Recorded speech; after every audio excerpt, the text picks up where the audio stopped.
Boom. Hello and welcome to Motivation and Money with me, Mark Terrell, and my co-host Fanny Snaith. How are you today, Good. Fanny? I how am I? I'm excellent, although a little frazzled Okay. Why is that? You've got a lot on at the moment, have you?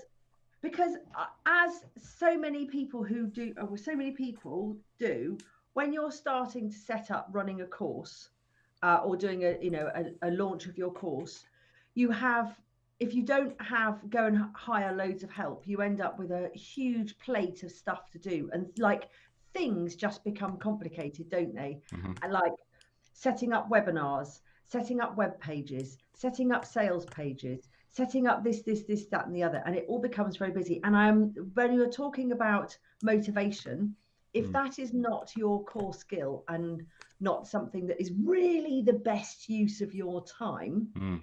you can get frustrated, frazzled, and demotivated very quickly. And thinking about the motivation, I'll be honest with you, actually, I quite like fiddling about with web pages. Mm. I do actually. If I allow myself the time, I actually quite enjoy it. But the frustration has been this week in the fact that I'm motivated to get it all going. But I've been coming up against obstacles along the way. And Mm. whilst I'm also got in the side of my mind that I really need to talk to people and actually not try and sell this course by telepathy. Yeah. I've got to get bums on seats Yeah, you've got to through get the message out action. there. However uncomfortable it feels, you've got to keep banging the drum. I mean, Do you know what? I love banging the drum mm. because, so for instance, I had a call with a lady last week and she'd submitted her money type quiz results to me, and they showed some very active unwanted money types. We've talked about the money types before. There was Hmm. the innocent, there was the victim, there was the fool, there was all sorts. And I phoned her up and I just said, hi, you feel like you did your money type quiz, you asked for a consultation. Do you want to have a chat now? I'm just here, I had some time, so I phone you, or do you want me to go away and we'll book something? And she goes, I want you to go away and I never want to speak to you ever again. And I said, okay. So I'm looking at your quiz results here, and I can honestly understand why you're saying that to me, Mm. but I'm only here to help. I'm not Yeah, going to judge you. And come on, let's do it. So we talked about it, and at 23 minutes later, she signed up to my course. it's amazing, isn't it? Yeah, And she said to me, Fanny, you really do change people's lives, don't you? And I went, fabulous. by all means, please. Fabulous. So, if you're intrigued about Fanny's course, you will be mentioning it several times during this conversation, I'm sure. And also, because that's Every fine. other And word, also at every the other. end, there'll be a link that you can find Fanny's website. It's on the credits. I was going to say, well, it's sort of the last thing that we put out. And also, yeah. So check that out. And Fanny's marvelous at money. So Yeah, and I'm going to be doing a webinar next week as well, which is going to sort of be an introduction to the 8 money types and how you can see what the drivers are that are holding you back from financial success and how you can take the first steps to change that, because yeah, it's what we want, right? We want to be brilliant. in control of our money rather than it being in control of us. Most definitely, most definitely. Now, Anyway, today, that's what we're going all. to talk about, well, actually, what we're going to talk about is away from and towards. So this is Yeah, connotations with motivation, and obviously, we'll with money. We have. So I've got a couple of stories I've had. I've worked with my clients and what's come out of their motivational map, which is it's not all about money, but there are certain things around the how we act and how people yeah. perceive us. That's the key here. So the Mm. first one I'm going to talk to you about is nothing. This person is not motivated by money, but actually was motivated more by security, and it was his actions that was being picked up by his team. So I'm just going to share the motivational map model again, as we just so Yeah. that everybody that's not seen it before. Um, my screen's just gone off, and we don't want that one. So the model we're talking about are the 9 motivations to work, which is the motivational map model. And these are the 9 motivations. And if you want to know more about these, then there's previous episodes. So we're not going to dive too much into these 9 motivators, but I'm just going to pick some out and just tell you how they can affect the way we sort of act. So we all have all these 9 motivators inside us, but the key is to know which ones are really driving us, the most important ones for us in the moment, in this present moment. So the one I'm going to talk about is the defender motivator. So this is about security, predictability, and stability. So this is about keeping things stable and the same, really. So change is not really on the agenda here. It's about consolidating. And this is a motivator that comes up too often with regards to entrepreneurs. But this client I'm going to talk to you about he had been running a business for at least 10 years, successfully, always made a profit. He had, obviously, as you know, businesses go through these cycles of growth and decline and what have you. That's sort of natural. But he had a thing about money in that he wanted to make sure that he didn't want anybody to owe him money, and he didn't want anybody to he didn't want to owe anybody money himself. So there's just like this thing about money was that he wanted to make sure that the money was in his possession.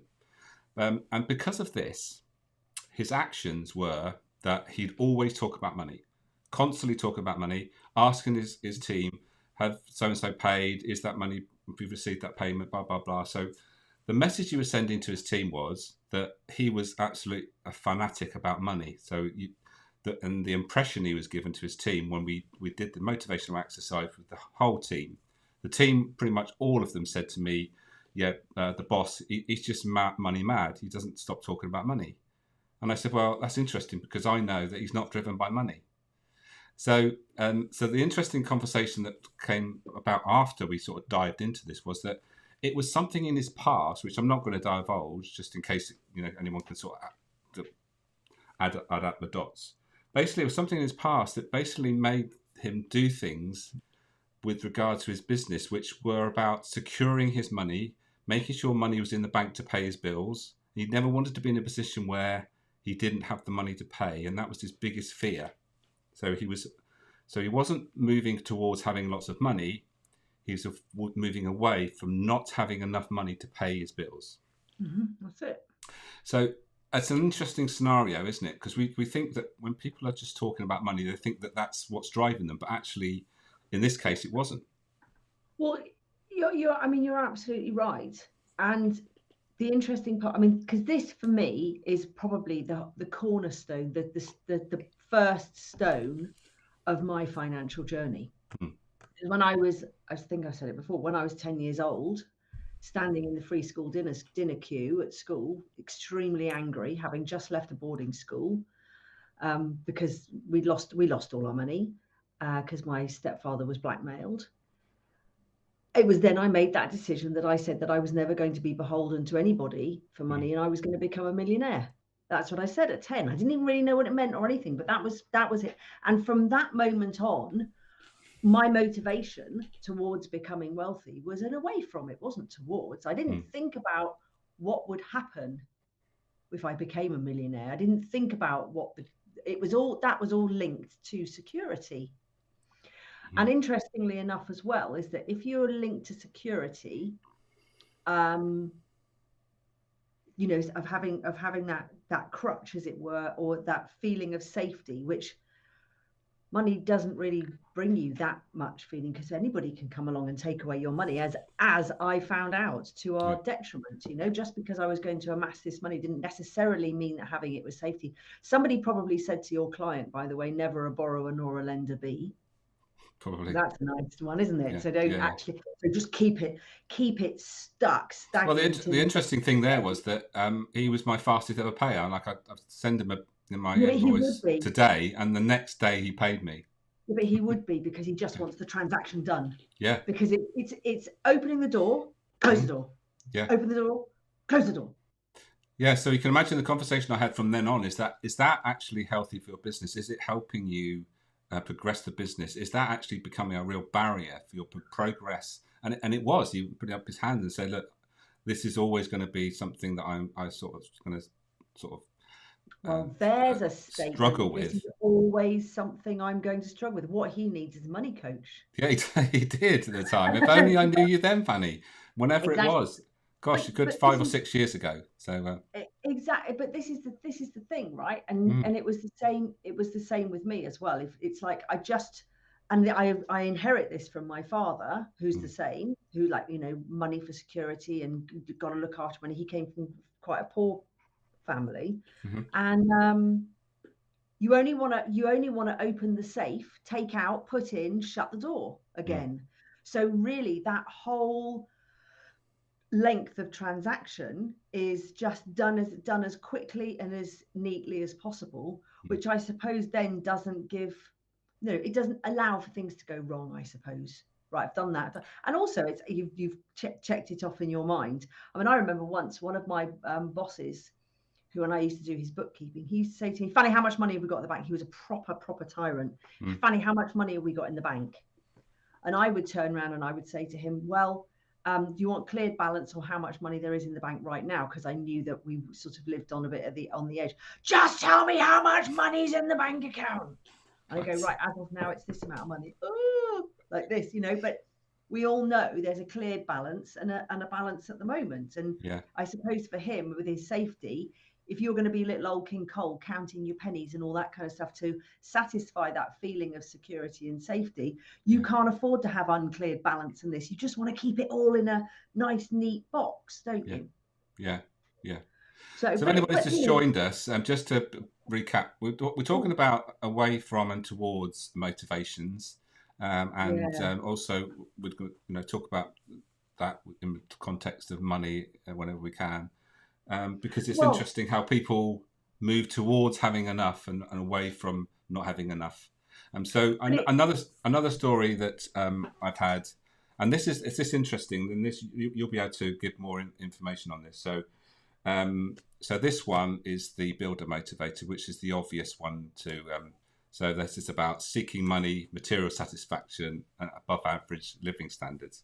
So if this comes up as the top motivator, this is the one that probably gets the most sort of well, it's not all about money. So they sort